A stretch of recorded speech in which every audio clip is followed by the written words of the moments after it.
नमस्कार, मी प्रसन्न जोशी. आपण पाहताय एबीपी माझावरती मराठा आरक्षण महामंथन मॅरेथॉन महामंथन आपलं सुरू आहे सकाळपासून. आणि बातमी तर मुख्य येऊन गेलेली आहे ती म्हणजे आता मराठ्यांना आरक्षण मिळालेलं आहे, विधिमंडळाच्या पटलावर ते मान्य झालेलं आहे. पुढची प्रक्रिया औपचारिक आहे. काही आव्हानं आहेत. कोर्टात टिकेल का, कोर्टामध्ये मुळात कोणी जाईल का, हा पुढचा मुद्दा असणार आहे. पण तूर्तास संविधानिक प्रक्रियेचा अवलंब करत आरक्षणाचा मुद्दा आता विधिमंडळाची प्रक्रिया पार करून पुढे गेलेला आहे, हे मात्र नक्की आहे. दरम्यान आता थोड्याच वेळात भाजप कार्यालयामध्ये मुख्यमंत्री येणार आहेत, तर उद्धव ठाकरे आझाद मैदानावरील आंदोलकांना भेटायला येणार आहेत. भाजप कार्यालयामध्ये राज्यभर विविध कार्यालयांमध्ये भाजपने यापूर्वीच जल्लोष सुरू केलेला आहे आणि मुख्यमंत्री सुद्धा भाजप कार्यालयात येऊन कार्यकर्त्यांना संबोधित करणार आहे. उद्धव ठाकरे आझाद मैदानावरती येऊन मराठा क्रांती मोर्चा, मराठा क्रांती ठोक मोर्चा यांच्या कार्यकर्त्यांची भेट घेणार आहे. तेव्हा एकूण तब्बल 58 मोर्चांनंतर मराठा समाजासाठी आज हा ऐतिहासिक दिवस उगवला आणि गेल्या काही वर्षांपासून सुरू असलेल्या संघर्षाला यश आलं. कारण मराठा समाजाला शिक्षण आणि सरकारी नोकऱ्यांमध्ये 16% आरक्षण मिळालं. राज्य विधिमंडळाच्या दोन्ही सभागृहात एकमतानं हे विधेयक मंजूर झालं. जय भवानी जय शिवाजीच्या गजरामध्ये विधिमंडळात हे विधेयक चर्चेविना मंजूर करण्यात आलं. आता राज्यपालांच्या स्वाक्षरीनंतर मराठा आरक्षण लागू होणार आहे. मुख्यमंत्री देवेंद्र फडणवीस यांनी आज दोन्ही सभागृहात मराठा आरक्षणाचं विधेयक मांडलं. हे विधेयक कोणत्याही चर्चेविना आवाजी मतदानानं मंजूर करण्यात आलं. या विधेयकाला सर्व पक्षांनी पाठिंबा दिलाय. सन 2018चे विधानसभा क्रमांक 78 महाराष्ट्र राज्यातील सामाजिक व शैक्षणिक दृष्ट्या हा अहवाल सादर करण्यात आला. याचा अर्थ म्हणजे कृती अहवाल सादर करण्यात आला, ज्याला ATR ऍक्शन टेकन रिपोर्ट म्हणतात, तो सादर करण्यात आला. त्यातल्या शिफारशी कोणत्या आहेत पाहूयात ग्राफिक्सवर. मराठा वर्ग सामाजिक शैक्षणिक दृष्ट्या मागासवर्ग म्हणून घोषित करण्यात आलेला आहे. या कृती अहवालातल्या शिफारशी आपण पाहतोय. मराठ्यांना राज्यातील सेवांमध्ये अपर्याप्त प्रतिनिधित्व आहे, म्हणजे पुरेसं प्रतिनिधित्व नाही. 50% आरक्षण मर्यादेचा पुनर्विचार होणार आहे. शिक्षण आणि नोकरीत आरक्षणाचे लाभ मिळण्यास मराठा समाज आता पात्र असेल. यानंतर स्वतः मुख्यमंत्री देवेंद्र फडणवीस काय म्हणाले पाहूयात. मी विरोधी पक्षाचे देखील आभार मानेन. या सभागृहातल्या सर्व नेत्यांचे आणि सदस्यांचे आभार मानेन. भाजप विधिमंडळ गट असेल, शिवसेना विधिमंडळ गट असेल, काँग्रेस असेल, राष्ट्रवादी असेल, मनसे असतील किंवा समाजवादी असेल, शेतकरी कामगार पक्ष असेल,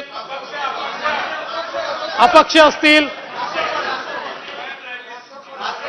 MIM असेल, रासप असेल, भारिप बहुजन महासंघ असेल आणि अपक्ष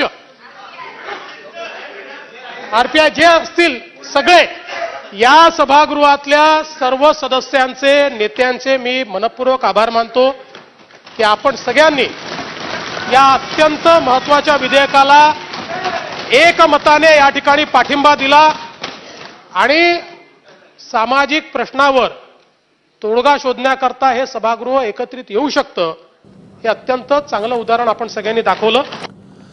या सगळ्या मराठा आंदोलनामध्ये सरकारकडून भूमिका मांडण्यासाठी आणि आंदोलकांशी संवाद साधण्याची मोठी जबाबदारी चंद्रकांत पाटलांनी वेळोवेळी पार पाडलेली होती.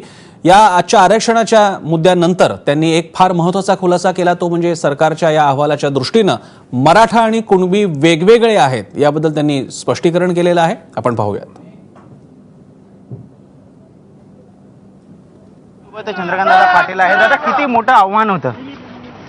त्याचं वर्णनच करता येणार नाही. महाराष्ट्रातला डॉक्टर बाबासाहेब आंबेडकर, महात्मा ज्योतिराव फुले यांनी जो एक जातींचा समन्वय साधला, तो जातींचा समन्वय राखून हे सगळं करायचं होतं.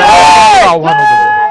विरोधक टिकेल का सांगता येत नाही आणि जल्लोष अनेक अजून सरकारने मदत केलेली नाही.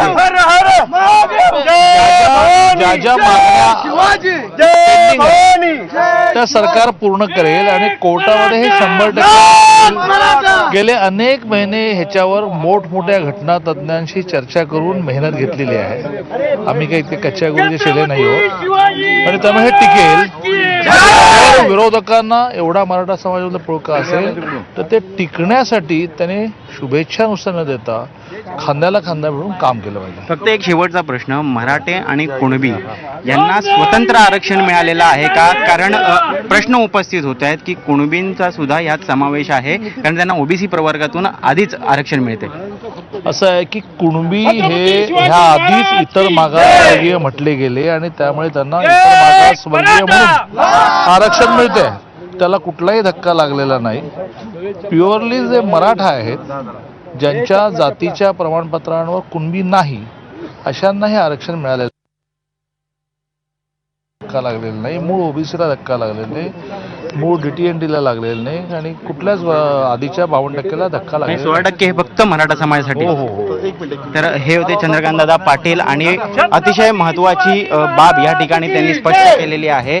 या ठिकाणी मराठा आणि कुणबी यांचा प्रश्न समोर आला होता की 16% जे आरक्षण आहे यामध्ये कुणबींचा सुद्धा समावेश असेल, परंतु त्यांनी इकडे स्पष्ट केलेलं आहे की कुणबींना सुद्धा ह्या 16%पैकी नाही तर आधीच जे ओबीसी प्रवर्गातून त्यांना आरक्षण मिळतं त्यातनं मिळणार आहे. आणि आपण आता बघू शकतो भाजपचे आमदार जे आहेत हे चंद्रकांतदादा पाटील यांच्यासोबत विधान भवनाच्या परिसरात इथे शिवाजी महाराजांच्या पुतळ्याला अभिवादन करायला आलेले आहेत आणि या ठिकाणी अभिवादन करून जय शिवाजीच्या घोषणा या ठिकाणी देत आहेत.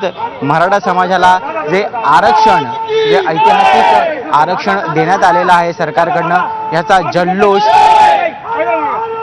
सतत या ठिकाणी सुरू आहे. आपण बघतोय विधान भवनातच नव्हे तर राज्यभरात ठिकठिकाणी भाजपच्या कार्यालयांसमोर अशा पद्धतीचा जल्लोष साजरा करण्यात येतोय आणि तसाच काहीचं चित्र या ठिकाणी विधान भवनात सुद्धा आपण बघू शकतो. कॅमेरा पर्सन अरविंद वारगे सोबत ऋत्विक भालेकर, ABP माझा, मुंबई.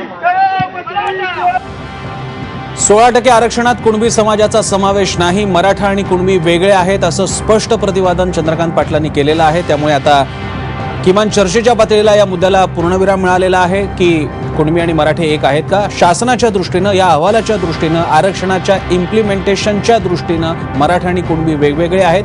त्यामुळे मुळात ओबीसीमध्ये असणारे कुणबी वेगळे राहतील आणि मराठे वेगळे असतील.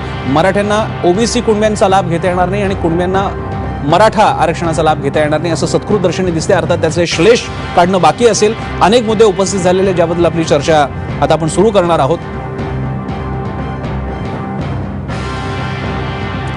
आणि याच विषयावरती बोलण्यासाठी आता आपल्यासोबत काही अनेक बाकीचे मान्यवर सुद्धा सहभागी झालेले आहेत. माझ्यासोबत आहेत प्रताप थोरात, ज्येष्ठ राजकीय विश्लेषक, श्रावण देवरे आहेत, ओबीसी आरक्षणाचे अभ्यासक, बाळासाहेब सराटे आहेत ज्यांनी या विषयाचा वेळोवेळी पाठपुरावा केलेला आहे आणि त्याचा सैद्धांतिक अभ्यास सुद्धा त्यांनी मांडलेला आहे.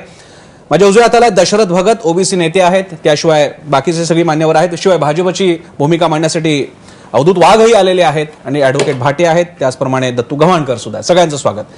एक मुद्दा इथे मगाशी सुद्धा चर्चेला आला होता आणि तो आपल्याला अधिक पुढे न्यायचा आणि मी तो सराटेंपासून सुरू करतोय. सराटेची की आतापर्यंतच्या वेळोवेळी मराठा मोर्चांपासून जेव्हा इथे चर्चा झाल्या होत्या त्यावेळी एक मुद्दा होता की आम्ही कुणबी आणि मराठे एक आहेत. 32% हा आकडा जेव्हा जेव्हा मांडला गेला आमच्या चर्चांमध्ये असेल, अन्य कुठल्याही भागात असेल, त्यावेळी 32% म्हणजे मराठा आणि कुणबी मिळून ही पॉप्युलेशन आहे असं सुद्धा म्हणण्यात येत होतं. आता मगाशच्या चर्चेमध्ये कोंढरे होते, तुम्ही नव्हता तेव्हा, इकडे पाटील पण होते. आता ते म्हणतात की हा 30% आकडा, 32% आकडा हा फक्त मराठ्यांचा आहे. त्यामुळे आता होतंय असं की हे आरक्षण दिलं जात असताना 2-3 मुद्दे आहेत.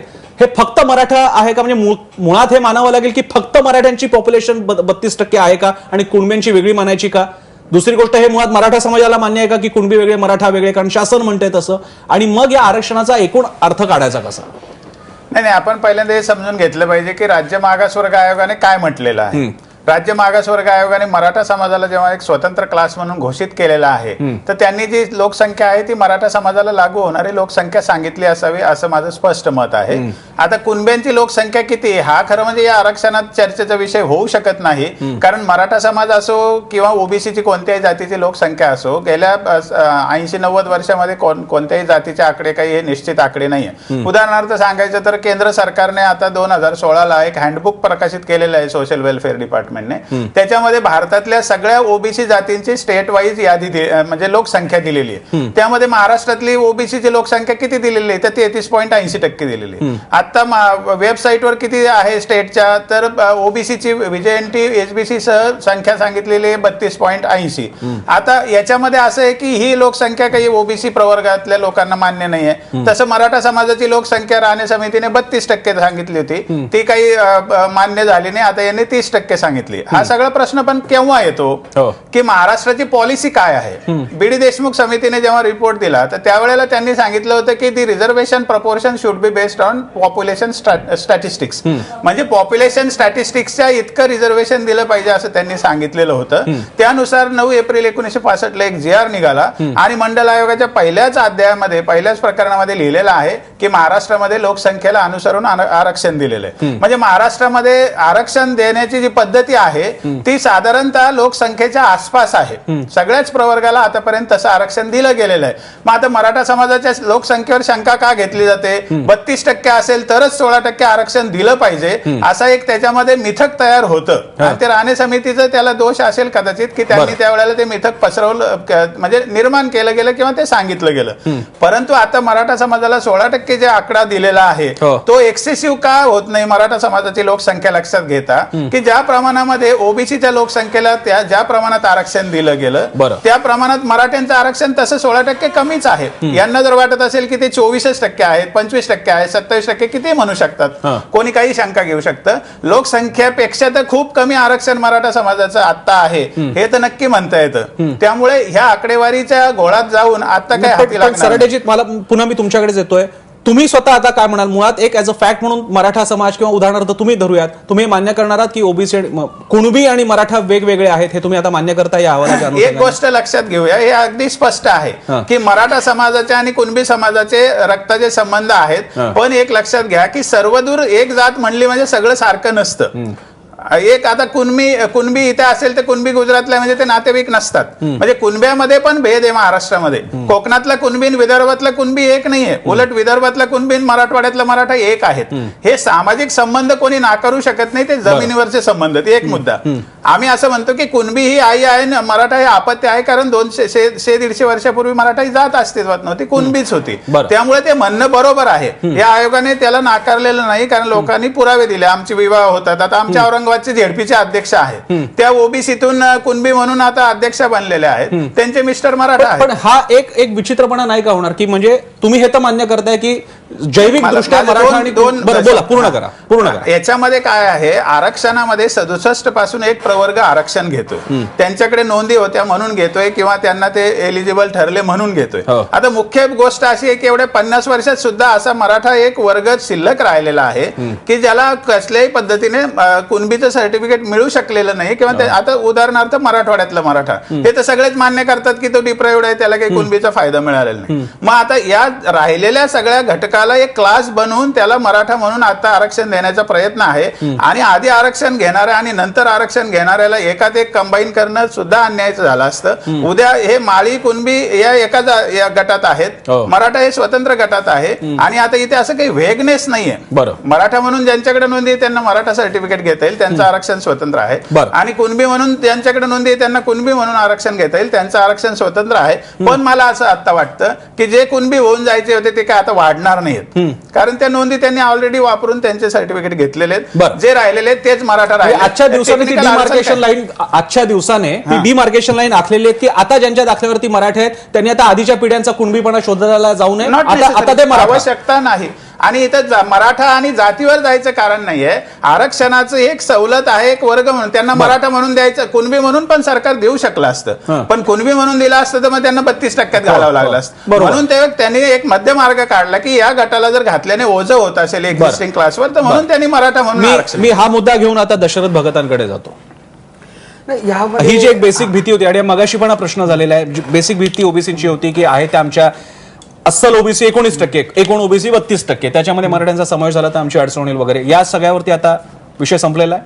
नाही, असं प्रथम मराठा समाजाचं आम्ही अभिनंदन करतो की आज आपला ऐतिहासिक निर्णय झाला आणि आपला 16% भेटला. आम्ही अभिनंदन करतो, कौतुक करतो. परंतु आमचा महत्त्वाचा मुद्दा असा आहे की जे ओबीसी जो घटक आहे, ओबीसी जो समाज आहे, ज्याचं जे ओबीसी समाजाचं आरक्षण आहे, त्या आरक्षणामध्ये कदापि त्या बाउंड्रीच्या आतमध्ये येऊ नये हे या ते ठिकाणी- झालं ना, ते केलं ना निश्चित. नाही, ऐकून घ्या. जर आज ह्या ठिकाणी विनोदजी तावडे म्हणतात की जर कोर्टात आम्ही वकिलांची फौज तयार करू, ह्याचा अर्थ निर्माण होतोय की हा जो विधेयक कोर्टामध्ये टिकणार नाही, असे त्यांच्यामध्ये मनामध्ये संशय निर्माण झालेला आहे. नाही, एक सेकंड, नाही मला बोलून द्या ना. बोला. आणि मग नाही, एक सेकंड.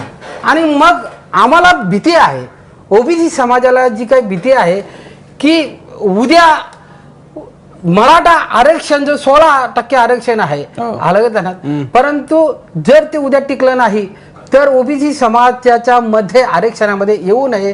त्यामुळे ओबीसी समाजामध्ये फार मोठा संभ्रम निर्माण झालेला आहे. बरं. अलग पण धनात. हे शक्य- ही- आता हे शक्यता आम्ही बद्दल आमची म्हणजे- जी भूमिका जी खरी मांडतोय, आमची जी खतखत काय आहे, बरं. आमचं काही पण बघाची आता काय होऊ शकतं याच्याबद्दल आता आपल्याकडे काही माहिती नाही, पण जे आहे त्याच्याबद्दल किमान बोलूयात. मी देवरेंकडे त्यासाठी जातो. देवरेजी, आता काही गोष्टी म्हणजे गेल्या आधीपर्यंतच्या सगळ्या चर्चा या आपल्या काही गृहीतकांवर होत्या.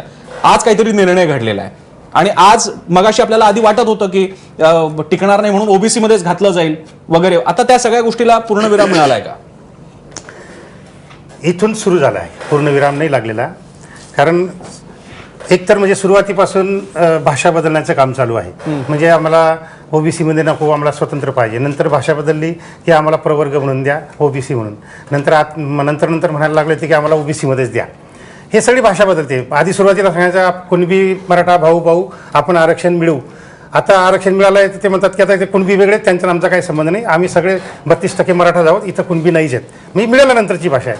हे जाऊ दे, हे काही महत्त्वाचं नाही आहे. हे सगळं महत्त्वाचा भाग आहे की जे होणारच आहे त्याला तुम्ही शक्यता नका म्हणू. जे पूर्वी अनेक राज्यांच्या बाबतीत घडलेलंच आहे ते या महाराष्ट्राच्या राज्याच्या बाबतीतही घडणारच आहे. याला तुम्ही शक्यता नका म्हणू.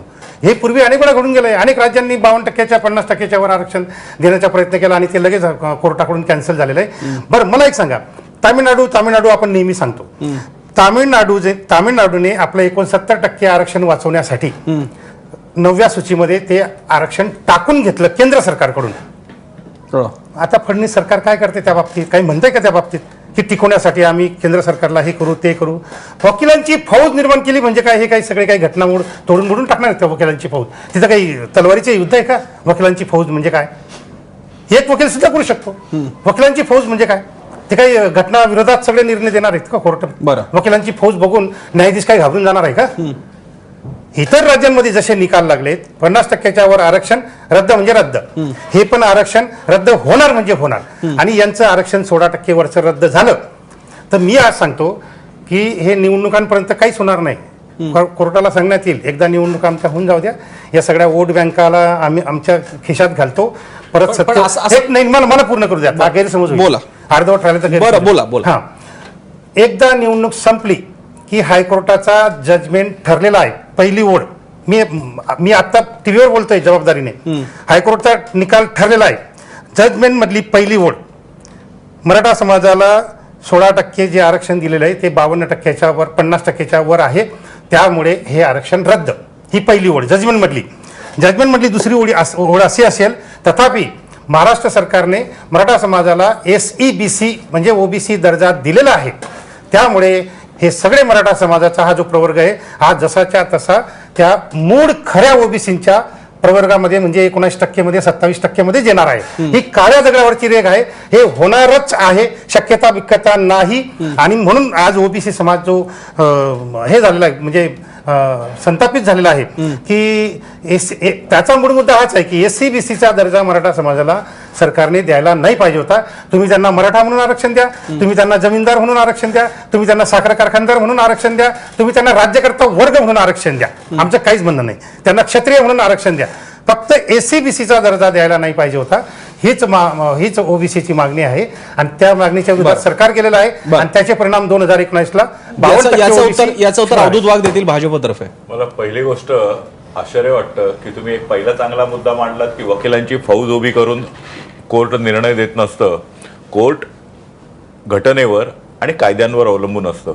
पण लगेच दुसरा मुद्दा मांडलात तुम्ही की हे जाऊन सरकार जाऊन हायकोर्टाला सांगणार की इलेक्शन पर्यंत थांबा, इलेक्शन झाल्यानंतर करा, तुमचे हे हे विरोधाभास आधी घडलेलं आहे. हे असू देत ना, मला आता बोलू हे आधी देत. घडलेलं आहे म्हणून मला बोलू देत. हो, हे बोला. तुमचे दोन्ही विरोधाभास आहेत.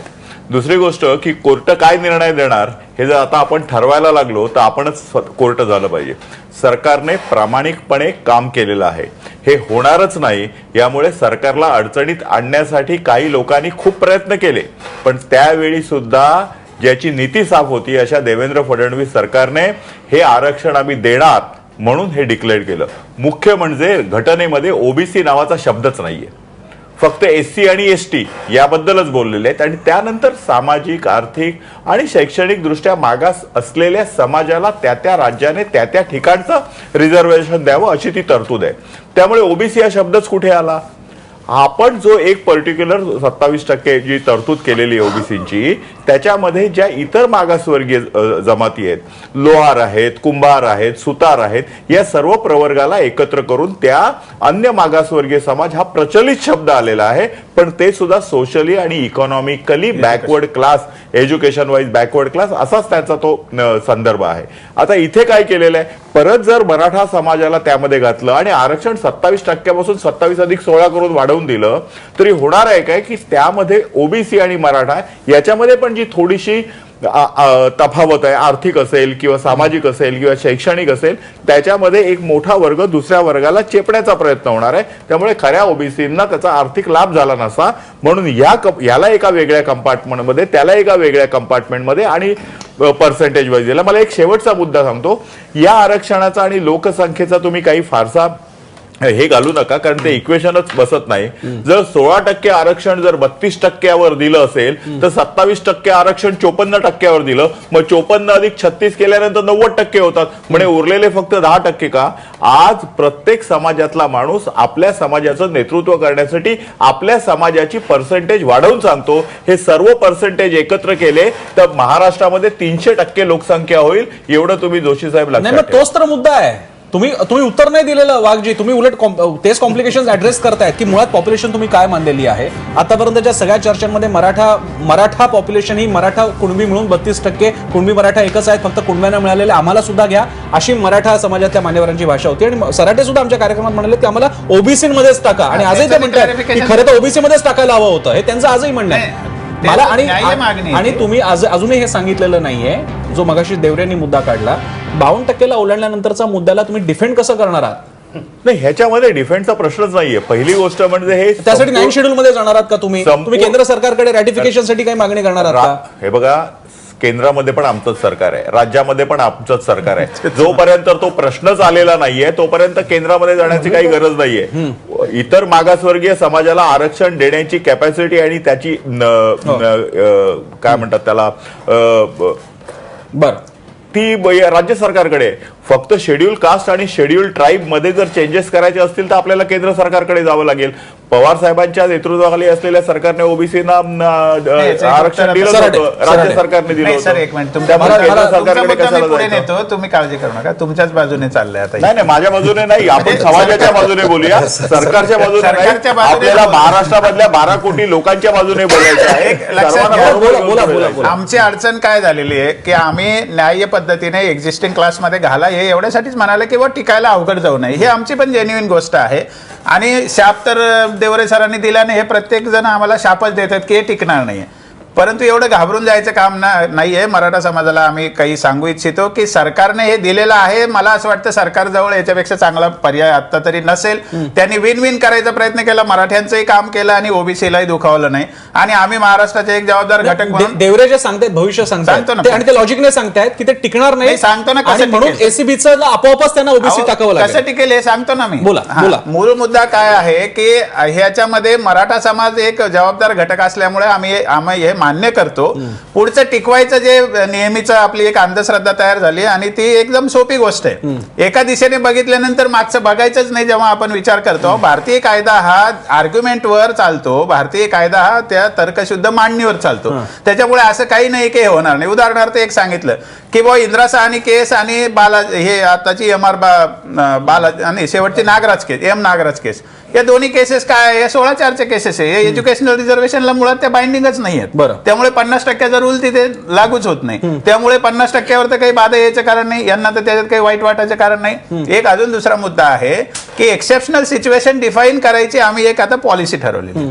एक्सेप्शनल सिच्युएशन कशी असू शकते की रिझर्वेशन हे मुळातच इनॲडिक्वेसी ऑफ रिप्रेझेंटेशन साठी आहे सर्व्हिसेस मधलं. शिक्षणाचा तर आपला प्रश्न निकाली निघतो याच्यातून. या इनॲडिक्वेसीचं कशी डेफिनेशन करायची, तर मुळात ओबीसीना जर 56 साली आरक्षण मिळालं असतं तर त्यांना 93 पर्यंत त्यांचा बॅकलॉग निर्माण झाला नसता. मग 56 पासून 93 पर्यंत जो एक ह्यूज बॅकलॉग तयार झाला आणि त्यांना 93 ला आरक्षण मिळालं. मग 93 पासून आता काय झालं की एलपीजी पॉलिसी आली. टोटल ज्या सर्व्हिसेस मधल्या व्हॅकन्सीज आहेत त्या इतक्या कर्टेल झालेल्या आहेत की 93 पासून आतापर्यंत त्यांच्या व्हॅकन्सी भरल्या जाऊ शकल्या नाही. तर मध्ये त्यांनी एक प्रयत्न केला होता ऑगस्ट 97 ला, एक पत्रक काढलं की एक GR काढलं त्यांनी की स्पेशल ड्राईव्ह घेऊया ओबीसीचा. त्याला चॅलेंज झालं. ते चॅलेंज झालं आणि त्यांना बॅकलॉग भरता येईना. मग त्यांनी ती घटना दुरुस्ती केली 2001 ला. ते आमच्या प्रोटेक्शनसाठी आहे. आर्टिकल 16(4)B हे असं सांगतं की इनॲडिक्वेसी वाढलेली असेल आणि बॅकलॉग व्हॅकन्सीज असेल तर त्याला 50%चा रूल लागू नाहीये. मग आता ओबीसीला एक्स्ट्राऑर्डिनरी सिच्युएशन आहे म्हणून त्या मराठा समाज जरी पात्र असला त्याच्यात घालण्यासाठी तरी त्यांच्यावर बर्डन आम्ही देऊ इच्छित नाही किंवा देणं शक्य नाहीये असं सरकारने जर भूमिका मांडली. मराठ्यांसाठी नाही एक्सेप्शनल सिच्युएशन असलेल्या ओबीसीसाठी ही जर भूमिका मांडली तर हे टिकू शकतं. तुम्ही तो फक्त बॅकलॉगचा मुद्दा म्हणला, तो मला तो तांत्रिक बाब माहिती आहे. घटनात्मक तो मूळच्या ओबीसी नसलेल्या ज्यांना आता ठरवलं गेलेलं त्यांचा बॅकलॉग कसा मानला जाणार? तेच तुमचा सांगतो. मराठ्यांचा बॅकलॉग हा त्या तांत्रिकतेमध्ये कसा बसणार? मराठ्यांचा बॅकलॉग सांगितलंच नाही मी तुम्हाला. एक्झिस्टिंग क्लासवर ओझं पडू नये म्हणून एक्झिस्टिंग क्लासचा बॅकलॉग सांगितलं मी. एक्स्ट्राऑर्डिनरी सिच्युएशन फक्त नव्यासाठीच असावी लागते असं काही नाही. जुन्यासाठी जर असेल त्यांना प्रोटेक्शन देणं पण आवश्यक असतं. तर एक्स्ट्राऑर्डिनरी सिच्युएशन जर एक्झिस्टिंग ओबीसी क्लासची जर डिफाईन केली गेली तर मला असं वाटतं की आर्टिकल 16(4)B मध्ये हे बसतं आणि आम्हाला आता आधार सापडलेला आहे. आम्ही हे फाईट करू शकतो. विनोद पाटील आपल्यासोबत आलेले आहेत. विनोद पाटील हे याचिकाकर्ते आहेत. एकीकडे मोर्चे चालू असताना न्यायालयीन लढाई ज्यांच्याकडून लढली जात होती त्यात विनोद पाटील होते. विनोद पाटीलजी, कायदा पहिले एकदा तुमची प्रतिक्रिया आज दिवसभरातल्या सगळ्या घडामोडींवरती आणि आता जे काही चर्चा चाललेल्या आहेत, काही आक्षेप व्यक्त होत आहेत त्याबद्दल. निश्चित सर्वप्रथम आम्ही मराठा समाज म्हणून या निर्णयाचं स्वागत केलं आणि आम्ही हेही सांगितलं की 50 युवकांनी जे बलिदान दिलं त्यांना खरी श्रद्धांजली ठरेल. मागच्या काळामध्ये आम्हाला मिळालं ते टिकलं नाही, ह्या सरकारने नव्याने दिलं. हे टिकवण्याची जबाबदारी जशी राज्य सरकारची तसे सराडे साहेबांनी सांगितलं की मराठा समाजही एक पाऊल पुढे गेले आणि न्यायालयामध्ये आपली बाजू मांडेल. प्रश्न असा आहे की आम्हाला काही मिळतच नव्हतं ना आता आम्हाला मिळालं आणि आम्हाला मिळत असताना मी एक स्वाभिमानाने सांगू शकतो की मराठा समाजाची नेहमी भूमिका होती की कधीही आम्ही ओबीसीच्या आरक्षणाला धक्का लावू नये हीच मागणी केली आणि न्यायी मागणी होती, कारण ते आमचे बांधव आहेत. असं असताना एक वेगळ्या पद्धतीने आरक्षण दिलं तर मला खरं तर अशी अपेक्षा होती देवरे सर असतील किंवा मान्यवर असतील की एकीकडे मराठा समाजाचं स्वागत होईल, परंतु तसं चित्र याच्यात दिसलेलं नाही आणि विनाकारण एक कुशंका मराठा समाजाच्या आरक्षणावर घेतली जाते. आता 2-3 मुद्द्यांवर या ठिकाणी चर्चा झाली. जसं सावंत देवरे साहेब म्हटले की संस्थानिक म्हणून यांना आरक्षण दिलं असतं तर मी मान्य केलं असतं. तर संस्थेचं जर बोलायचं ठरलं तर MIT, MIT, सिंहगड डझनानं संस्था काढू आम्ही ओबीसी समाजात, पण ते आपल्याला काढायचे नाही कारण तो आजचा विषय नाही. राजकारणाचं जर म्हणलं की तुम्हाला एकीकडे राजकारणाची भीती होती तर याच्यामध्ये मराठा समाजाला स्थानिक स्वराज्य संस्थेमध्ये राजकारणात कुठलाही याच्यात सहभाग घेता येणार नाही कारण ते बाइंडिंग आहे. तो एकीकडे मराठा समाज सगळ्या भूमिका बजावत असताना सामंजस्य भूमिका बजावत असताना मोठं मन करून आम्ही एलिजिबल आहोत. जसं सराडे साहेबांनी सांगितले we are eligible today because of the report of the backward commission. त्याच्या आधारावर आम्ही एलिजिबल आहे. आम्ही जर बालहट्ट म्हणा किंवा आमचा हट्ट म्हणा जर आम्ही केला असतं याच्यातच पाहिजे तर आम्हाला माहिती आहे की राज्यात कोणाचंही सरकार आलं, कोण पण मुख्यमंत्री झाला आणि कोण पण पंतप्रधान झाला तर अशी चूक करणार नाही की स्वतःचा गड कोणीही बुलडोजरने तर ढासवू शकत नाही. तेव्हा माझी अशी ओबीसी समाजाकडून अपेक्षा आहे की दुसऱ्या बाजूने 50 पेक्षा अधिक जजमेंट आहेत. समजा M Balaji versus state of Mysore 1969 पासून असे अनेक जजमेंट आहेत की ज्याच्यामध्ये मर्यादा ओलांडता येते. कालचाच एक निर्णय सुप्रीम कोर्टामध्ये झाला. सुप्रीम कोर्टाच्या एका निर्णयामध्ये मान्य न्यायमूर्तीने असं सांगितलं की टक्केवारी असेल, एखादी किंमत असेल, राफेलचाच तो विषय होता की टक्केवारी असेल, एखादी किंमत असेल, तो ठरवण्याचा अधिकार आम्हाला नाही, तो त्या राज्य सरकारचा आहे. तेव्हा 16% जर जस्टिफिकेशन असेल तर आता बघा हा कोणी जाऊन तरी जावाही शोध लावला की मुळात मराठा समाज 16% इलिजिबल नाही. जर इलिजिबिलिटी काढायची तर ओबीसी समाजाची जर इलिजिबिलिटी काढली 1931 नंतर तर 97% आरक्षण आहे. परंतु त्याही वादात आम्हाला जायचं नाही. आजचा मूळ मुद्दा काय प्रसन्न की आता पण मुद्दा आला होता ओबीसीचं आरक्षण हे त्यांच्या लिमिटच्या बाहेरचं आहे, हा कोणत्या मुद्द्यावरती आहे? तो स्वतःमध्ये क्लास आहे. इथे टेक्निकली असं दिसतंय की हे पहिल्यांदा बहुधा कास्ट वाईज आरक्षण दिलं जाणार आहे 16% ओबीसी समाजामध्ये म्हणजे अघोषित सब कॅटेगरी आहे ही. अहो सर एक मिनिट, कास्ट वाईज आरक्षण आजपर्यंत दिलं गेलं. माळी जात आहे म्हणून आरक्षणात घालायची, वंजारी जात आहे म्हणून आरक्षणात घालायची, 180 जाती आहेत म्हणून आरक्षणात घालायच्या. त्या जातींचं मागासले पण तपासायची गरज नाही लागली. बरोबर ना sir? Maratha as a class of citizen eligible झाले. माळी समाज ओबीसी मध्ये आल्यानंतर माळी म्हणून ओबीसी अंतर्गत किती आरक्षण हे आपण सांगू शकाल? तसं नाहीये. तसं मराठ्यांना 16% आहे. तुम्हाला एक सांगतो, मग तुम्हाला ते पण क्लिअर केलं पाहिजे. 16 कलम काय सांगतंय? Any backward class which in the opinion of the government is not adequately represented. तिथे सिंगल क्लास म्हटलेला आहे सर. तिथे काही क्लासेस मध्ये एकाला घालायचं नाहीये. Class can be created separately. त्याच्यामुळे काही फरक पडत नाहीये. त्यामुळे ते तसल्या गोष्टी कोर्टात आड येणार नाहीये. तर राणे समितीच्या वेळेला नीट बाजू मांडली गेली नसेल, फॅक्ट कमी असतील. सध्याची जी ज्युडिशियलीची जी पद्धत बघितली की ज्या गतिमान ज्युडिशियली झाली, आता मला असं वाटतं की इथं कोणत्या मुद्द्यावर आपली चर्चा झाली पाहिजे की ज्या मुद्द्यावर आरक्षण टिकलं नाही आणि त्याच्यात काही सुधारणा झाली का, त्यात होय हे स्वीकारलं गेलं पाहिजे की मागच्या काळामध्ये न्यायमूर्तीने ज्या फाइंडिंग काढल्या होत्या, एक प्रमुख फाइंडिंग होती की हा रिपोर्ट घाईघाईत तयार केला गेलेला आहे आणि मागच्याच कमिटी होती, ह्यावेळेस कमिशन आहे, त्यामुळे आम्हाला अपेक्षा की हे टिकेल. दुसरा विषय त्याच्यामध्ये सांगण्यात आला होता की राज्य सरकारच्या वतीने त्यावेळेस अफिडेव्हिट देण्यात आलं नव्हतं, परंतु राज्य सरकारने आता घोषणा केलेली उच्च सभागृह आहे आणि सभागृहाला अधिकारी रोज नवीन कायदा सभागृह करू शकतो. मला असा विश्वास याच्यासाठी वाटतो की प्रोसेस सगळी कंप्लीट झालेली आहे. म्हणजे मराठा समाजाने जसं मतदानाला सकाळी 7 ते 5 लाईनीत लागावं लागतं, तसं लाईनीत उभा राहून स्वतःची निवेदन दिलेले 100 रुपये रोजाची रोजंदारी डुबवून आयोगासमोर निवेदन दिलेले, तो रिपोर्ट तयार झालेला आहे. त्या रिपोर्टमध्ये योगायोगाने शासकीय आकडेवारी आलेली आहे. तिथं काही घरात बसून झालेलं नाही की शैक्षणिक प्रतिनिधित्व किती आहे, सामाजिक प्रतिनिधित्व किती आहे, किंवा उच्च शिक्षणामध्ये किती आहे, शासकीय नोकऱ्यामध्ये किती वगैरे वगैरे मागासलेपणा वगैरे ते सिद्ध झालं.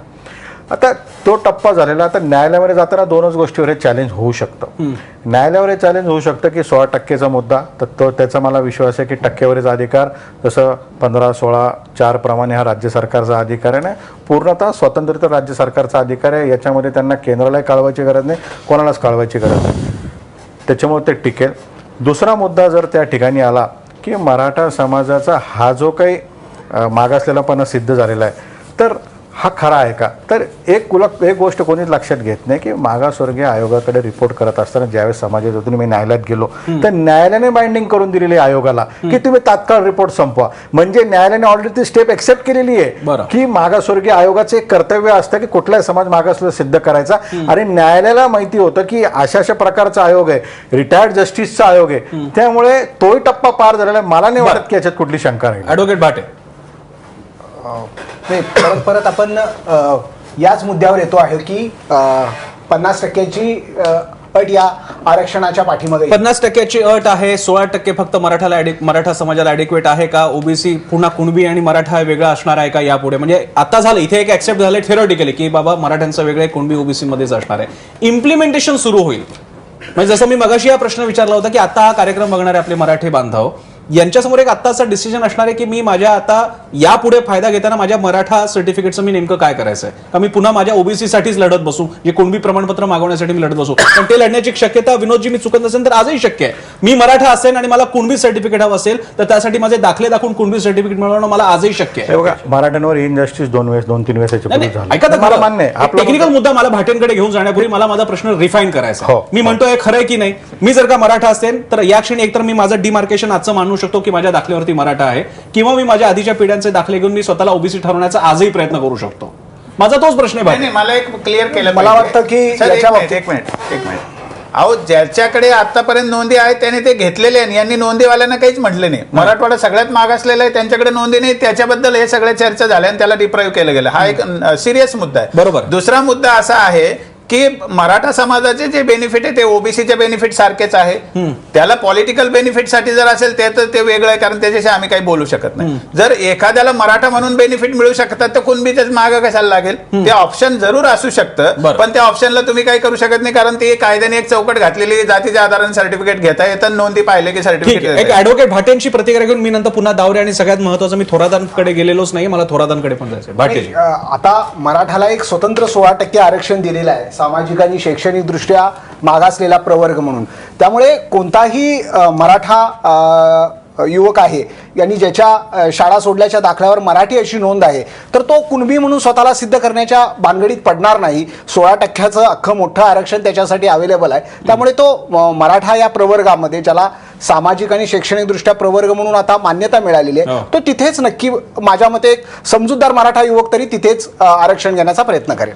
आणि जे कुणबी आहेत, जैविक संबंध दृष्ट्या कुणबी आणि मराठी एक आहे, त्यांच्यात पूर्वापार संबंध राहत आलेले, हे सगळ्यांना एक सर्वमान्य ट्रूथ इथे आहे आणि सगळ्यांनी मान्य केलेले. माझा प्रश्न असा आहे, मराठ्यांनाच ठीक आहे, त्यांना आता 16% आरक्षण मिळाले, ते त्याच्यामध्येच घेतील कारण त्यांच्या गरजा शैक्षणिक आणि आर्थिक नोकरीच्या आहेत.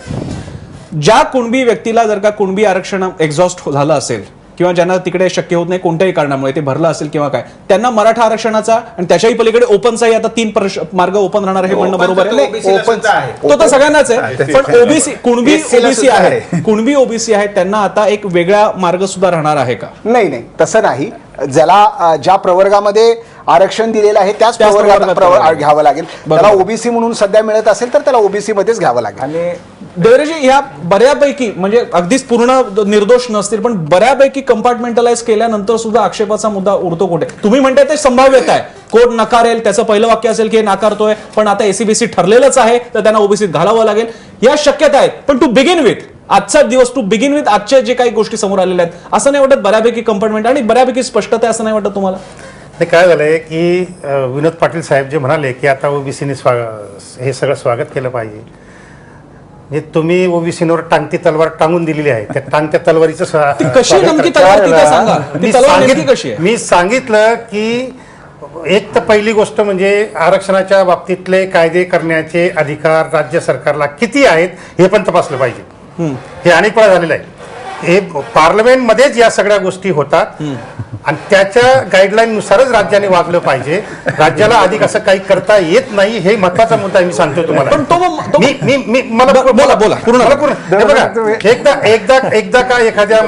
एकदा का एखाद्या माणसाला ओबीसी सर्टिफिकेट मिळालं की तो सगळीकडे घुसू शकतो आणि जर त्याला तुम्ही नाही दिलं तर तो कोर्टात जाऊन ते सगळं करून आणतो. हे जे राज्याने त्याला जे बंधन घातलंय की तुला इकडे जाता येणार नाही, तुला इकडे जाता येणार नाही, हे कोर्टात टिकणारं नाही. हे याच्यापूर्वी झालेलं आहे. पण ही मग उलट वेगळ्या अर्थानं उलट मराठ्यांनी तक्रार केली पाहिजे की उलट आता ओबीसीना यायला देऊ नका आमच्यामध्ये. ते तक्रार करणार नाही. मराठा समाज कशाला तक्रार करेल? त्यांना हे सगळं मिळणारच आहे पुढच्या येत्या काळामध्ये. तेच कसं तुम्ही त्याचं थिओरिटायझेशन तर मांडा. तुम्ही जी मगाशी शक्यता सांगितली ती उलट अर्थाने मराठे तक्रार करतील की आता ओबीसी किंवा कुणब्यांना आमच्यात येऊ देऊ नका कारण आता आमचं कंपार्टमेंटला 16% त्यांनी कुणब्यांना वाऱ्यावर सोडून दिलेले, मोर्चा काढण्यापुरता कुणबी जवळ होते, पण तो आता त्यांनी कुणब्यांना वाऱ्यावर सोडून दिलेले. देवरे सर, मला आता तुम्ही फक्त ओबीसीच्या बद्दलचे कन्सर्न सांगा. आपण थिओरिटिकल कन्सर्न्स मांडत बसलो तर असे भरपूर कन्सर्न सांगता येतील. तुम्ही आता मला सांगा या क्षणी तुम्हाला ओबीसीचा थ्रेट, ओबीसीसाठीचा थ्रेट काय वाटतो? मी तेच म्हणतो मगाशी की हे असं होणारच आहे, यापूर्वी घडलेलं आहे. हे कोर्टामध्ये या वरचं 50% आरक्षण. पण देवराजी, मी तुम्हाला आठवण करून देऊ इच्छितो, परवा आपल्याकडे मराठा आरक्षण परिषद झाली होती, तुम्ही सुद्धा होता आणि सरटे समोरासमोर होते, त्यावेळी तुम्ही विनोद पाटील पण होते, त्यावेळी तुम्हीच म्हणाला होता की जर का कंपार्टमेंटलाइज करून वेगळं आरक्षण दिलं जात असेल तर ओबीसीना काही चिंताच नाही. मी असं म्हटलं होतं त्यावेळेस की जर ते टिकत असेल वरचं आरक्षण तर आम्हाला आनंदच आहे. असं टिकायचं आपण नंतर मराठ्यांचं आरक्षण कोर्टामध्ये टिकेल की नाही टिकेल हा मराठ्यांचा प्रश्न आणि सरकारचा प्रश्न आहे. याच्यामध्ये ओबीसीचा काय प्रश्न आहे मला कळत नाही. आम्हाला आनंद आहे, फक्त भीती काय संबंध ओबीसीशी? राज्य शासन निर्णय घेतो, केंद्र शासन वास्तविक वेगळे होतो. आज आपल्याला आपण एकच आहोत. ऐकून घ्या, आणि मराठा एकच आहे, यात फरक काही नाहीये. आपण दोघं भाऊच आहोत, परंतु एका दोघा भावामध्ये लावण्याचा मग संसद मध्ये का करत नाही? कायदा कुठे होतो? कायदा कुठे होतो? राज्य कायदा टिकवायची जबाबदारी सुद्धा सरकारची आहे. ऐकून घ्या, टिकलं पाहिजे, आमच्या शुभेच्छा आहेत आणि आम्ही सोबत आहोत. भगतजी, ते टिकला तर आम्ही सुरक्षित राहू. नाही, नाही, असं negative नाहीये. जरा बघायची कोटा ते टिकलं सांगतात. पाहिजे. आम्ही नाही म्हणत negative नाहीये. जरा सांगा. आम्हाला काय दुसरी Positive गोष्ट आहे. आपण आम्हाला तर आनंद आहे की मराठा माझं समाजाला भगतजी, आरक्षण मिळालं. माझं काय भगतजी म्हणणं तुम्ही म्हणताय त्या पॉसिबिलिटीज आहेत आणि माझा मगासपासून तोच प्रश्न मी देवरेंना विचारतो. कारण कसं आहे की उद्या जर आज मराठ्याने आंदोलन केलं उद्या बोला, ओबीसी बोला. आंदोलन करतील. करू देत ना आलं का? पण त्यामध्ये मागण्या सुद्धा मान्य करू. ऐकून घ्या, मग त्यामध्ये हा अहो, न्यायालय जो- कशावर चालतं? न्यायालय प्रेयरवर चालतं की तिथे तुमची काय प्रेयर राहील. तुमची समजा उद्या अशी प्रेयर असली की मराठा समाजाचं आरक्षण इलिगल आहे, ते राज्य सरकारने सिद्ध करायचं कसं इलिगल आहे. न्यायालय थोडे म्हणतं की तुम्ही याच्यातून उचलून त्याच्यात द्या, त्याच्यातून उचलून त्याच्यात द्या. जे होणारच नाही. आता संध्याकाळी 5 वाजले तुम्ही सकाळची 5ची चर्चा करता, याला कुठलाही अर्थ नाही. मला असं वाटतंय की आता यांना मुद्दा राहिलेला नाहीये. यांना असं अपेक्षित नव्हतं की मराठ्यांना न्याय मिळेल आणि आता मराठ्यांना न्याय विनोद मिळाला. पाटीलजी, विनोद पाटीलजी, आम्ही विनोद सोबत आहोत. पाटीलजी, तुमचे OBC कन्सर्न मला मान्य आहे, पण तुम्ही असे नाही, आपण नाही, आपल्याच असं- महाराष्ट्रातल्या एका समाजावर जे आपण अशा टीका आपल्या कशाला प्रत्येक कराव्या? मोर्चाला- म्हणजे समाजावर तुमचं त्यांच्यावर टीका- आहे. मी त्यांना प्रश्न विचारतोय. अरे, मीही देवरेंना- आम्ही मीही नाकारणार ऐका, नाहीये. मीही देवरेंना प्रश्न विचारतोय. सर, मला बोलू द्या. माझाही प्रश्न आहे. उद्या माझाही प्रश्न नाही, विचारला मी असताना उत्तर तुम्ही माझ्या देण्यासाठी- इंटेन्शनवरती प्रश्न करणार का की प्रश्न विचारण्यामागचं इंटेन्शन काय? प्रश्न आहेत लॉजिकल प्रश्न सर, दिसत आहेत. logical तुम्ही प्रश्न मराठा नाही. एक आहेत का? कुणब्यांचं आरक्षण मराठ्यांचं आरक्षण वेगळं आहे आम्ही का? म्हटलं कुणबी मराठा आहे का, आम्हाला तुम्ही कुणबी दिलं नाही. मग आता मराठ्यांना स्वतंत्र दिलं म्हणजे सरकार आम्ही नाही ना. आमची मागणीच ती होती की ओबीसी टाका, कुणबी मराठा एकत्र. आता माझी मिसेस कुणबी आहे, मी मराठा आहे. आमचं रोटी बेटी व्यवहार आहे, ते सरकारने मान्य केलं नाही. आणि आज सरकारने जे मान्य केलं ते आम्हाला टिकवावं लागेल. ते केलं नाही मान्य. त्याचं हा. विनोद पाटीलजी तुम्हाला सुद्धा माहिती आहे. हो. तुम्हाला एकदा कुणबी पण मानलं की त्याचं तुम्हाला दुःख ओबीसी नाही घालावं करायचं लागेल. तुमची पॉप्युलेशन पूर्ण आमच्या मोठी area असल्यामुळे OBC OBC चा ला segment- पॉप्युलेशन हा काही घटनेत बसणारा विषय नाही. पहिले मला हा बोलू द्या, population यांना चा विश्वास विषय मला देऊया. फक्त एकच बोलतो की सरकारने मान्य केलं नाही ही चूक आहे. मागासवर्गीय फक्त आयोग- मला एक बातमी कव्हर करावी लागेल. उद्धव ठाकरे आझाद मैदानात पोहोचलेले आहेत मराठा क्रांती मूक मोर्चाच्या स्टेजवरती. तिथे ते आंदोलकांशी संवाद साधतायत असं दिसतंय.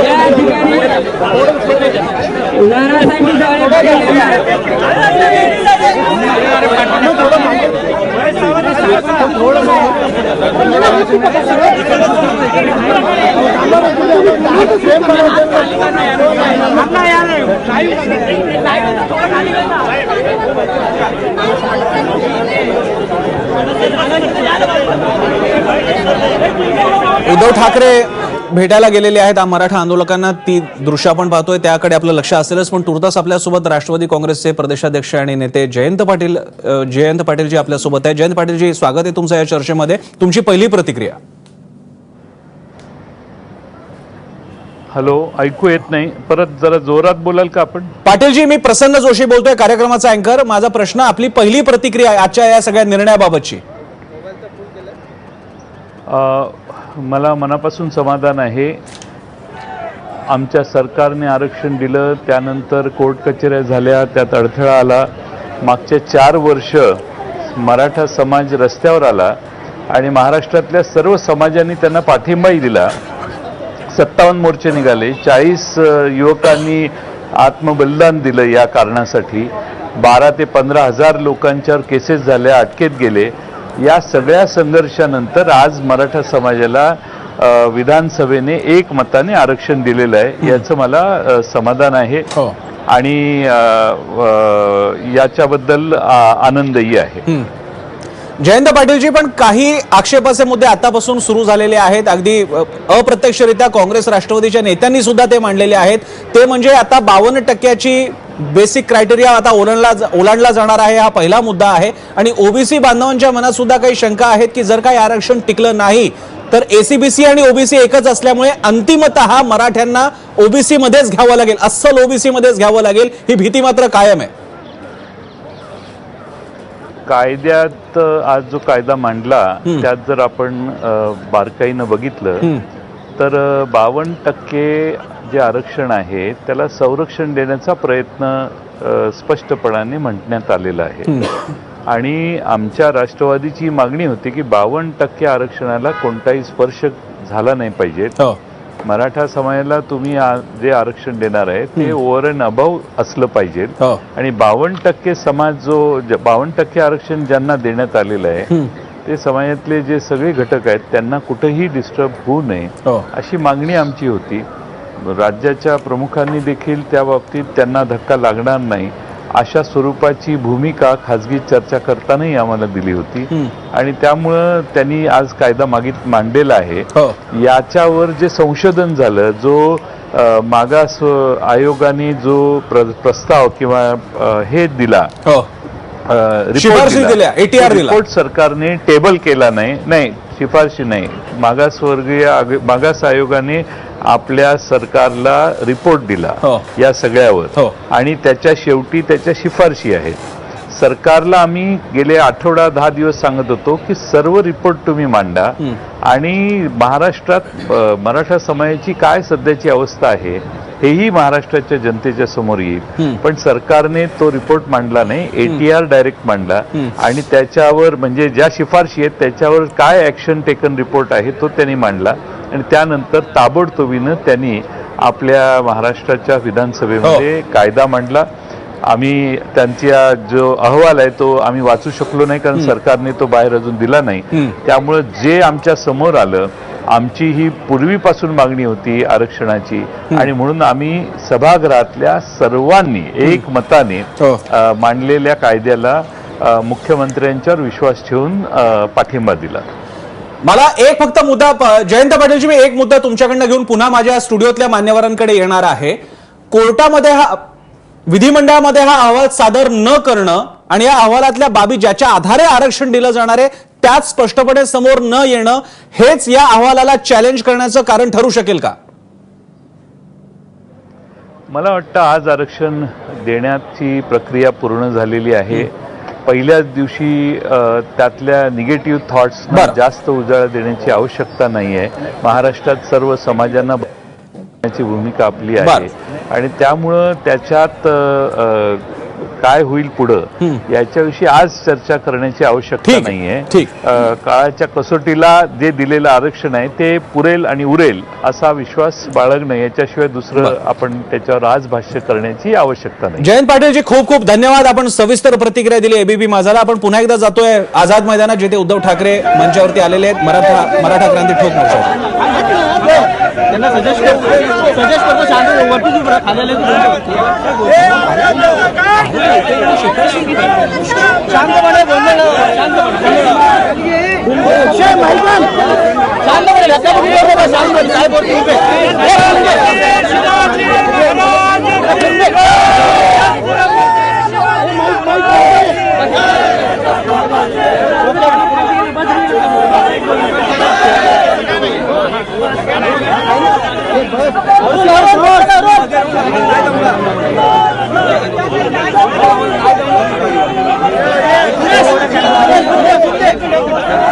कॅमेरा मागे घे ना.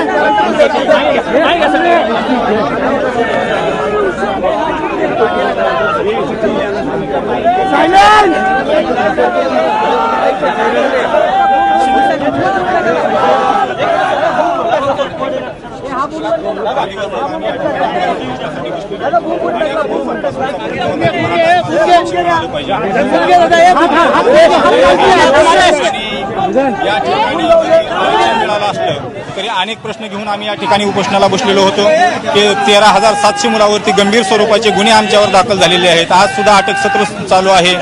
त्या ठिकाणी हे अटक सत्र थांबविलं गेलं पाहिजे असं आम्ही कळकळीचं आवाहन मुख्यमंत्र्याला केलं, परंतु त्यांनी काही दखल घेतली नाही. परंतु आज या ठिकाणी उद्धव साहेब आलेले आहेत आणि त्यांनी आम्हाला स्पष्टपणानं आश्वासन दिलेलं आहे की आम्ही मुख्यमंत्र्यांना त्यांच्या मंत्रिमंडळाला आम्ही सक्त सूचना देऊ आणि अटक सत्र थांबवू आणि ज्या शहीद कुटुंबातील या ठिकाणी घरचे व्यक्ती या ठिकाणी उपस्थित आहेत त्यांना सुद्धा आर्थिक मदत मिळवून देऊ आणि त्यांच्या कुटुंबातील एक व्यक्ती शासनामध्ये नोकरीमध्ये समाविष्ट करण्यात आम्ही मदत करू असं त्यांनी आश्वासन आम्हाला दिलेलं आहे आणि या ठिकाणी आम्ही या ठिकाणी आमरण उपोषण आम्ही सोडलेलं आहे.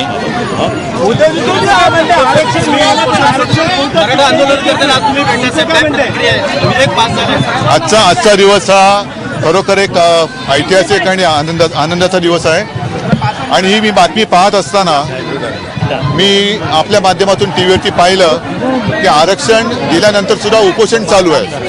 म्हणून मी तानाजीरावांना फोन केला की बाबा आता उपोषण कशासाठी, आणि मग हे उपोषण कशासाठी त्याचं कारण आता कळलं.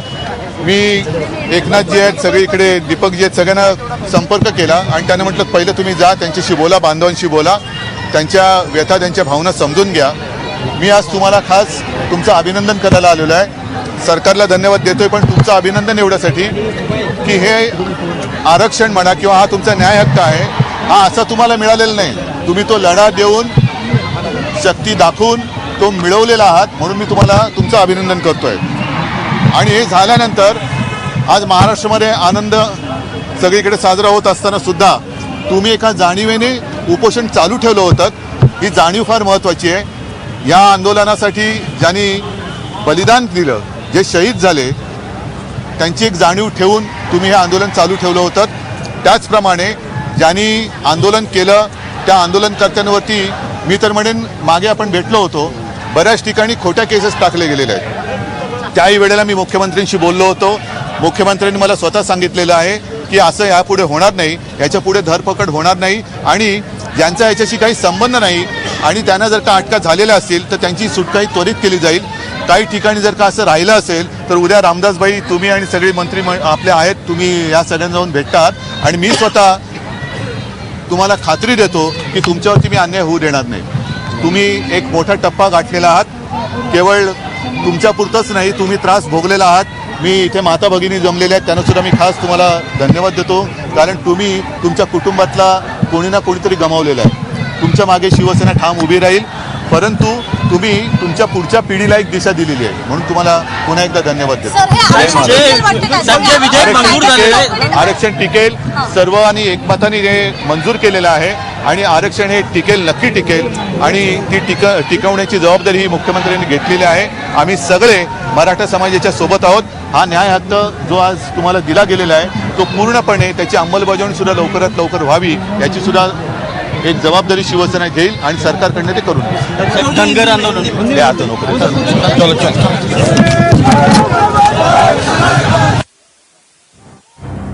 मैदानावरील मराठा संघटनांचं उपोषण त्यांनी अखेर मागे घेतलेलं आहे, सोडलेलं आहे. उद्धव ठाकरेंनी व्यक्तिगत जाऊन त्यांची भेट घेतली आणि त्यानंतर आता त्यांच्या नेत्यांनी याची घोषणा केली.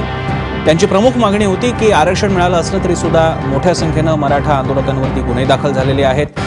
काही मराठा आंदोलकांनी आत्मबलिदान केलं, त्यांच्या कुटुंबियांना मदतीची गरज आहे. या सगळ्या मुद्द्यांबद्दल आश्वासन मिळाल्यानंतर उद्धव ठाकरेंकडून त्यांनी आपलं उपोषण मागे घेतलं. पुन्हा एकदा आपण आपल्या चर्चेमध्ये येऊयात. आपले काही मुद्दे विशेषतः ओबीसी समाजांकडनं काही आक्षेप मांडले जात होते, त्याबद्दल जात होतो. दरम्यान आपल्यासोबत आता ज्येष्ठ राजकीय विश्लेषक, अभ्यासक, आरक्षणाचे अभ्यासक आणि सामाजिक राजकीय महाराष्ट्रातल्या चळवळींचे अभ्यासक डॉक्टर हरी नरके सर सुद्धा आहेत. त्यांचं सुद्धा चर्चेत स्वागत. पण ते आत्ता झाले, त्यांना थोडा आपण ब्रीदिंग स्पेस देऊयात. मी पहिल्यांदा तोपर्यंत देवरेंकडे जातो. देवरेजी, काही मगाशी सगळे मुद्दे अगदी जयंत पाटील सुद्धा म्हणाले, सराटे तर म्हणतातच आहेत आणि विनोद पाटलांनी सुद्धा सांगितले. काही प्रोबॅबिलिटी बद्दल आपण बोलू शकतो की काय होईल आणि त्याचे पॉझिटिव्ह निगेटिव्ह सगळे परिणाम सांगू शकतो. उदाहरणार्थ विनोद पाटलांनी आमच्या चर्चेत म्हटलेलं आहे की एक 40 वर्षानंतर आम्ही मराठे यासाठी मोर्चे काढू की आमचं आरक्षण मागे घ्या. जर का आरक्षण मराठ्यांनी मधल्या काळातली प्रगती साध्य केली तर आम्ही 40 वर्षानंतर आमचं आरक्षणच मागे घ्या यासाठी म्हणजे प्रोबॅबिलिटी बद्दल आपण काही बोलू शकतो. त्यामुळे अशा तुमच्या कोणत्या भीती आहेत, अशा कोणत्या काळज्या आहेत की ज्या निकषावर सांगू शकता की हे असं आम्हाला भीती लॉजिकल वाटते? हे प्रोबॅबिलिटी वगैरे काही नाही, हे पूर्वी पण घडलेलं आहे, आताही तेच घडणार आहे. त्याला तुम्ही शक्यता पण नका म्हणून, त्याला तुम्ही भविष्य पण नका म्हणून. बरं, हे घडणारच आहे, हे होणारच आहे. यापूर्वी पण घडलेलं आहे आणि आताही होणार आहे. मी पुन्हा सांगतो की हे वरचं जे 50% वर जे दिलेलं आरक्षण आहे ते रद्द होणार, ही पहिली ओढ. आणि सरकारने मराठा समाजाला ओबीसी SEBC दर्जा देऊन टाकलेला आहे, त्यामुळे ते मूळ खऱ्या ओबीसीच्या ताटामध्ये मराठा समाज येऊन पडणार आहे. ही प्रोबॅबिलिटी नाही आणि शक्यता बी नाही, हे घडणारच आहे. देवराजी, जर का हे होणार होतंच, हे आपल्याला माहिती आहे की असं आहे, मग केवळ आपणच नाही, असंख्य ओबीसी नेते जेव्हा अगदी नेत्यांपासून अभ्यासकांपर्यंत जेव्हा म्हणत होते की ओबीसींना धक्का न लावता आरक्षण, ओबीसींना या शब्दाला तेव्हाही अर्थ नव्हता. हे तेव्हा सुद्धा आपल्या विश्लेषकांना माहित होतं की आपल्या बोलण्यालाच काही अर्थ नाही, कारण धक्का लागणारच आहे. मग ती भाषा तेव्हा का वापरण्यात आली? ओबीसींनी असं कधीच म्हटलं नाही की ओबीसीना धक्का न लावता वगैरे त्यांचं म्हणणं सुरुवातीपासून हेच आहे, हे ओबीसीना धक्का लावणं ही जी मिथ तयार झाली, फ्रेज तयार झाली आहे, ही राजकारणी लोकांनी तयार केलेली आहे. बरं, ओबीसी मराठा समाजाला ओबीसी दर्जा देणं म्हणजेच ओबीसीना धक्का लावणं. मग तुम्ही त्यांना वेगळं आरक्षण द्या किंवा मी आता याच्यातला जो अगदी मूळ मुद्दा आहे की चला समजा ओबीसी मध्ये मराठ्यांना अगदी थेट आरक्षण दिलं गेलं असतं किंवा दिलं गेलं यापुढे, आणि हे उघड आहे की ओबीसी वरती आहे त्या 19% ताण येईल आणि मग ओबीसी कोटा वाढवायचा निर्णय झाला तर किमान समाधान होणार आहे का? हा मुद्दा मी पहिल्यांदा नरके सरांसाठी ठेवणार आहे. त्यापूर्वी मागासपासून मला थोरातांकडे जाता आलं नाही कारण काही मुद्दे इथे सारखे चर्चेले जात होते. थोरात सर, बऱ्यापैकी सगळे दोन्ही बाजू तुमच्यापर्यंत आलेले आहेत. पत्रकार म्हणून तुम्ही कसं पाहता? सध्या अवघड आहे पत्रकार फक्त म्हणणं, आपल्याकडे सगळे आता कास्टचे लेवल आहेत, पण तरी सुद्धा पत्रकार म्हणून तुम्हाला कसं वाटतं? याची एक गोष्ट आहे की मराठा समाजानं बराच काळ संघर्ष करून हा विषय मिळवला. हे दोन्ही राजकीय निर्णय होते. एक व्हीपी सिंगांचा होता ओबीसीला आरक्षण देण्याचा निर्णय, हा सुद्धा प्युअरली राजकीय निर्णय आहे. याच्यामध्ये जर फार भांडाभांडी जर फारच अजून वाढतच असेल आणि कुणी सामंजस्याची भूमिका घेणार नसेल आणि जातीय दुभंगले पण जर वाढत असेल तर एक लक्षात घेत नाहीत भांडणारे गट की आरक्षण ही आता टप्प्याटप्प्यानं कमी करण्याची प्रक्रिया सुरू झालेली आहे. हा तो भाग आहे, ती स्टेज आहे आता ही. हे लक्षात घेत नाही. आरक्षण हे अँटीबायोटिकचं औषध असतं. हे अँटीबायोटिकचं औषध कसं आपण डॉक्टरकडे गेलो, आपल्याला आहे व्हायरल फिवर, तर ते 1 cc देईल ना, तो जे द्यायचं आहे ते सलाईनची बाटली नाही अख्खी लावत. एवढं मोठं अँटीबायोटिक हे मेटाफोर तुम्ही वापरताय. आताचा भारताचा प्रवाह पाहता आणि विशेषतः मराठा आरक्षण हे तर माइलस्टोन ठरून पुढे बाकीच्या ठिकाणी रिपीट होऊ शकतंय. वापर त्यांनी मानो न मानो, माझं माना असं कुठं मी म्हणतोय, मी पत्रकार या नात्यानं बघतोय, मी कुठल्या ऍक्टिव्हिस्ट म्हणून बघतच नाही. त्याच्यामुळं हे लक्षात घेत नाहीत की आरक्षण टप्प्याटप्प्यानं जाण्याची प्रक्रिया खरं तर मागे सुरू झालेली आहे. क्रिमिलियरचा मुद्दा ज्या वेळेला आला सुप्रीम कोर्टाकडून, ही त्यावेळेला ती प्रक्रिया सुरू झालेलीच होती. आता हे लक्षात न घेता जर डोकी फोडत राहाल, फार तुम्ही मिळवलंय ते आताच काय गोड म्हणून घ्या, काय काय मिळालं, कोणाला कमी कोणाला जास्त आरक्षण, हे लक्षात घ्या. दुसरी गोष्ट काय, तुम्हाला नोकरी पाहिजे आणि तुम्हाला शिक्षण पाहिजे ना. भारतातलं एकही विद्यापीठ जागतिक दर्जाचं नाही किंवा 200 विद्यापीठामध्ये ते काहीतरी एखादं कुठेतरी IIT असतं 10 IIT पैकी, एखादी नॅशनल इन्स्टिट्यूट ऑफ सायन्स असते बंगलोरची, बाकी कोणाची लायकी नाही. हे शिक्षण जे दिलं जातं ते बोगस शिक्षण दिलं जातं.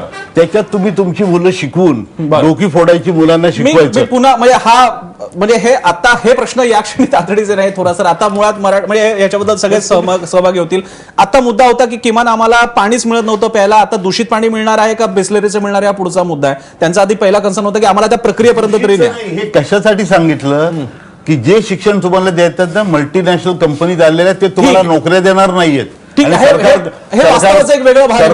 नोकऱ्या नाहीये, तुम्ही या नोकऱ्या कमी केल्या पाहिजेत, हा एक भाग आहे. या क्षणी त्यांना असं वाटतं की पहिल्यांदा आम्हाला तिथपर्यंत जाऊन द्या, मग आम्ही आमचा निर्णय घेऊ. असं आता मराठ्यांचं म्हणणं की आधी पहिल्यांदा आम्हाला इथपर्यंत न्या, मग नोकऱ्या आहेत की नाही, शिक्षणामध्ये आम्हाला जागा मिळतात की नाही, पुढचा मुद्दा आहे. मी इथे एक छोटासा ब्रेक घेणार आहे. ब्रेकच्या नंतर चर्चा अधिक पुढे जाणार आहोत घेऊन, कारण आपल्यासोबत असणार आहेत या विषयावरती अधिकारवाणीने बोलू शकणारी सगळीच मंडळी अभ्यस्त आहेत. आणखी मोठ्या अधिकार ज्यांचे सगळेच मान्य करतील ते आहेत डॉक्टर हरी नरके सर, आणि पुण्याहून आपल्यासोबत डॉक्टर सदानंद मोरे सर. एक छोट्याशा ब्रेक नंतर पाहत राहा ABP माझा.